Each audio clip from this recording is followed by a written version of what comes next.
Hi guys and welcome to KITT. In this video I'm going to show you how to take off the body panels of your third generation Firebird. Obviously I have KITT in the background to show you, so let's go!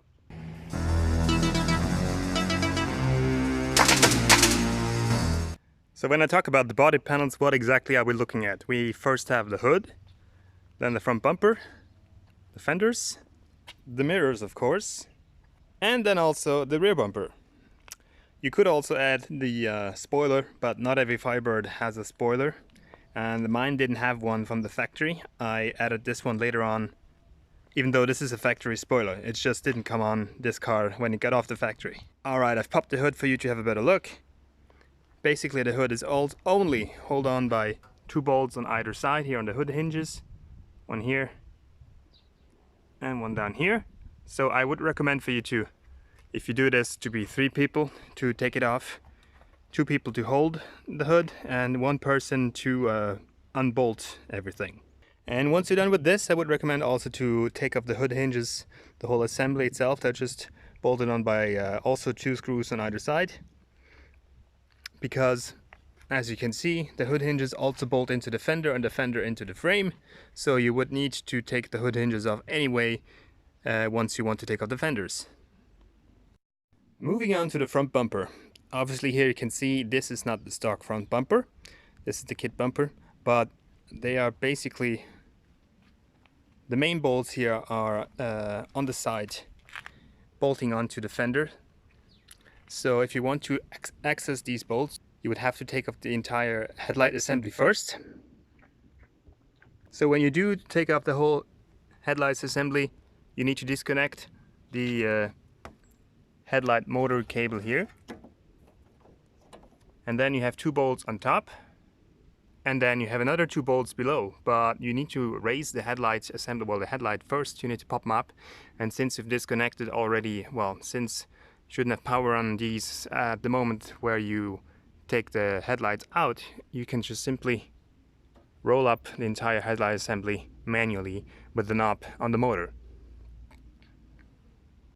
So and once you have raised the headlight, you would think that you would be able to access the 2 bolts below. I wasn't able to, so I had to take off the frame, the bezel that's actually surrounding the that's coming on top of the headlight. So there are 2 Torx bolts on either side of each headlight assembly. So remove them first, and then you can take off the headlight bezel. And then, only then, will you have access to the 2 bolts below that hold on the entire headlight assembly. Remove these 2, and you'll be able to just lift out the headlight assembly. If you don't plan on repainting your car fully, just as I did, well, in any case, just be careful not to scratch any of the painted surfaces, and take them out. Oh yeah, and before I forget it, you actually need to also disconnect the headlight harness. It's just in the back of the headlight. Disconnect it, and you'll be able to remove the headlight assembly. Well, now that the headlight's out, you would also have the possibility to refurbish or replace the headlight motors if yours are broken, which often happens for a car this age, with the nylon rubbers inside dry up, and then the whole thing just spins freely. But that would be a video for another time. If you have the stock bumper, or any stock bumper on your Firebird, there would be another additional plate here attached to the front, and also in the back, or should I say below. The entire bumper is not only bolted down here on the side of the, well, with the fenders, but on top also with a few bolts, and below. So before you even get to the point where you can actually just take off the bumper, make sure to take off the lower air dam, but then also make sure to reinstall it once the bumper comes back on, because many people I've read on forums have had problems, or do have problems with the cooling of the Firebird, and that's also due to the fact that the air doesn't need to come in the front, but it needs to go into below the car, and the air dam is actually guiding it into the cooler. If you're doing a stock restoration, that's no issue, but for many people who do a KITT replica, they take that air dam off and then put it back on, or maybe put the, what's it called, the tow bar on that KITT was known for also. Michael, there's car. I detect our laser mounted under his scanner, Michael. So if you just use it as a show car, that's fine, or just idle it for a while, because then the fan is coming on anyways. But if you actually intend to drive it, you will most likely have cooling issues without that air dam. Alright, from here on out it's really easy. You have 4 bolts on either side of the fender, just unbolt them, and then you can carefully take off the front bumper. I did it myself. Obviously, it can never hurt to have another person to help you if you want to be careful with taking off a bumper that's in mint condition. As I was taking everything off, obviously the only body panel that was in mint condition was the hood, the previous hood, the flat hood, and I still have that one, but that's the only one. Everything else was either scratched, rusty, or dented, so I didn't have to take that much care of it.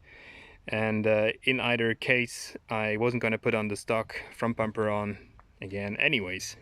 So now let's move on to the fenders. So why would you want to take off the fender? Or why did I need to take off the fenders? Well, first of all, they were quite a bit rusty, and there were some dents in below, mostly on the right side. There was rust on the left side, but there was a dent on the right side because some previous owner or someone who was working on the car before I owned it jacked it up here at the bolt, where you shouldn't do this. This happens very often, but you should always jack it up or lift the car on the frame rails and not out on the side where the fender is bolted on. Back to my point. Basically, KITT was a Trans Am, so with the Trans Am comes the Trans Am vent here, the fender vents. And my fenders didn't have this stock from factory because it was a base V8 Firebird. So I bought actually a set of reproduction Trans Am fenders with the fender vents whole. I put them on, but they ended up not really fitting perfectly because they are reproduction from Taiwan, and well, I suppose you could make them work, but they didn't really fit properly.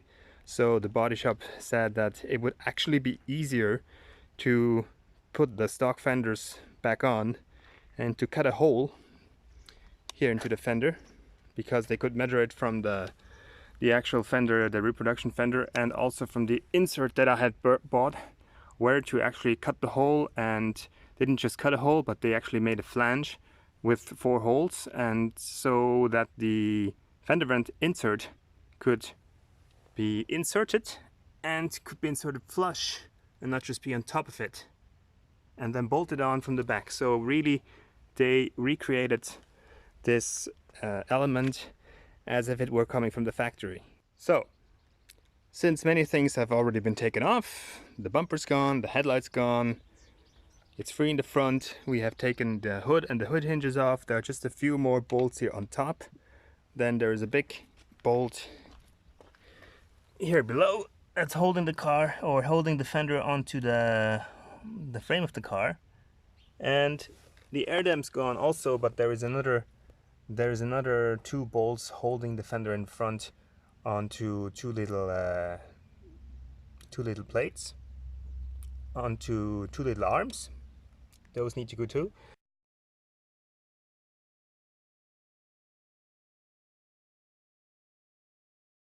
And obviously the entire inner fender liner, or I don't know what you would call that, the plastic one needs to go. So depending on what screws and bolts this is hold on to, you need the respective tools and the respective sizes. Now I've just put plastic clips back in there, but when I removed it first, there were different sizes and clips of bolts holding this fender liner in there. Please also keep just one more thing in mind and unclip the front side markers. They're just release those clips and pull it out and put it aside. So for the left side, it's pretty straightforward. Once all these elements are released and removed and unbolted, you can just lift it out.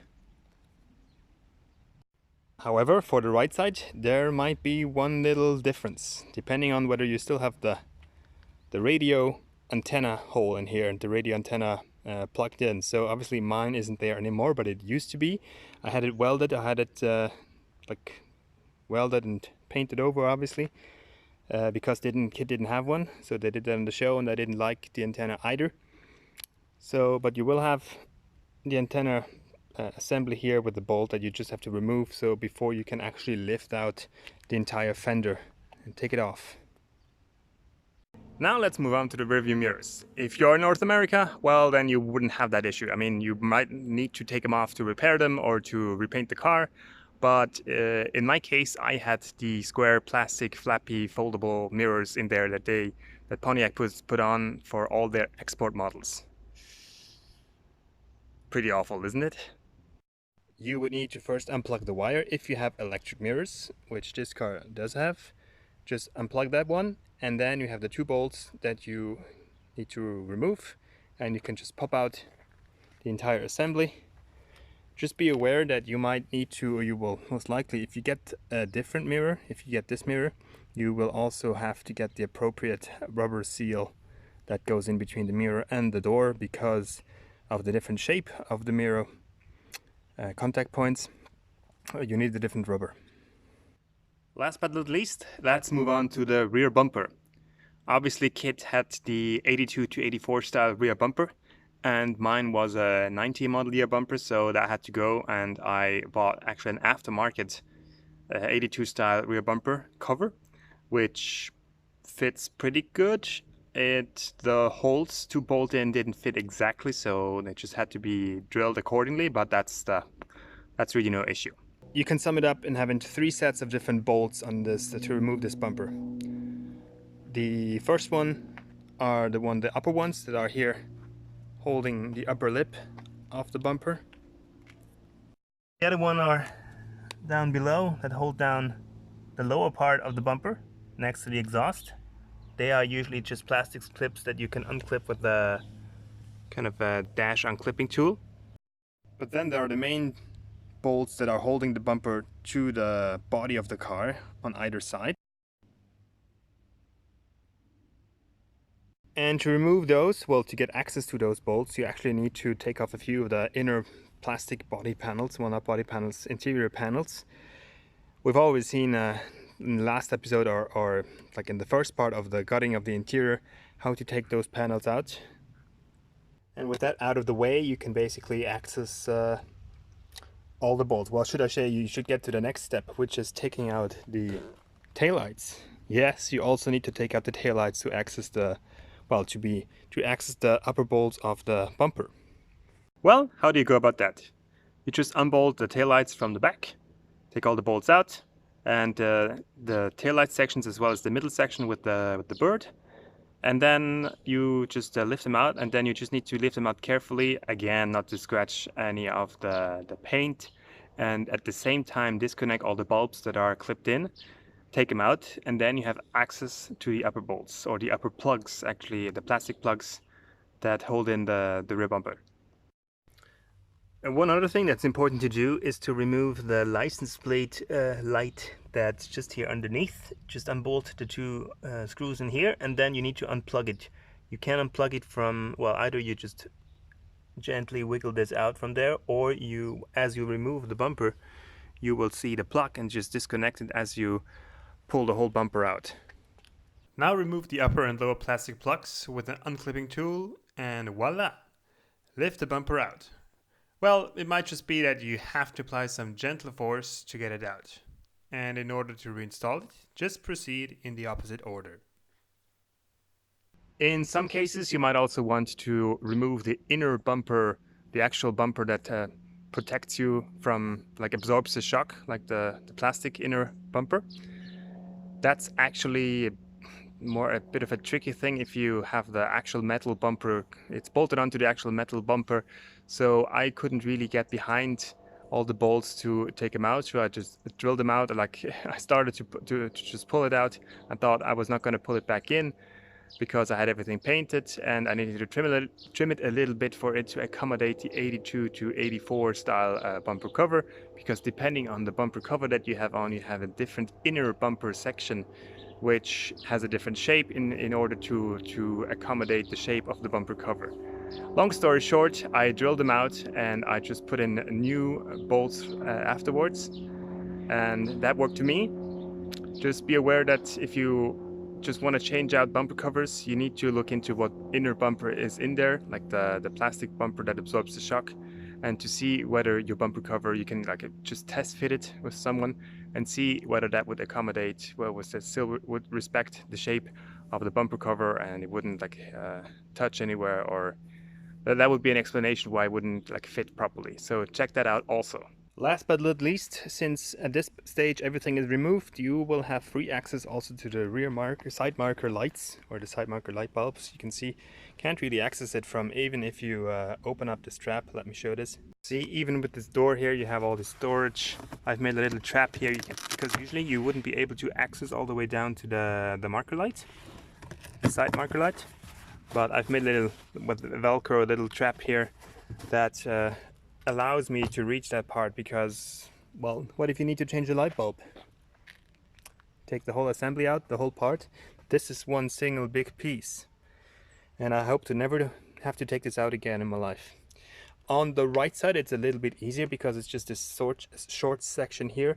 In the corner you can take out with the 3 or 4 bolts that are here, and then you can access it, and then you can reach down to the side micro light and change the bulb. But since everything is out at this stage, when you're restoring the car, just make sure that you have a good wiring, good connection, good plug, good bulb.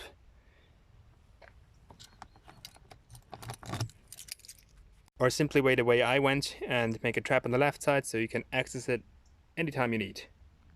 Well, that's pretty much it for this video. As you've noticed probably in the last couple of videos, it's mainly been about the mechanical restoration of my kit. The next video will be about sourcing the parts, sourcing all kinds of mechanical parts, also obviously body panels to make it look like KITT, but also all the electronics that need to get into KITT to make it look like KITT, even though I don't have everything installed yet, just the scanner. But I will go through all of this, also the different vendors, the different sources, the vendors to go for that I could recommend and others that I would not recommend. Anyways, that will be the subject of the next video. And until next time, thank you very much for watching this far, and see you next time.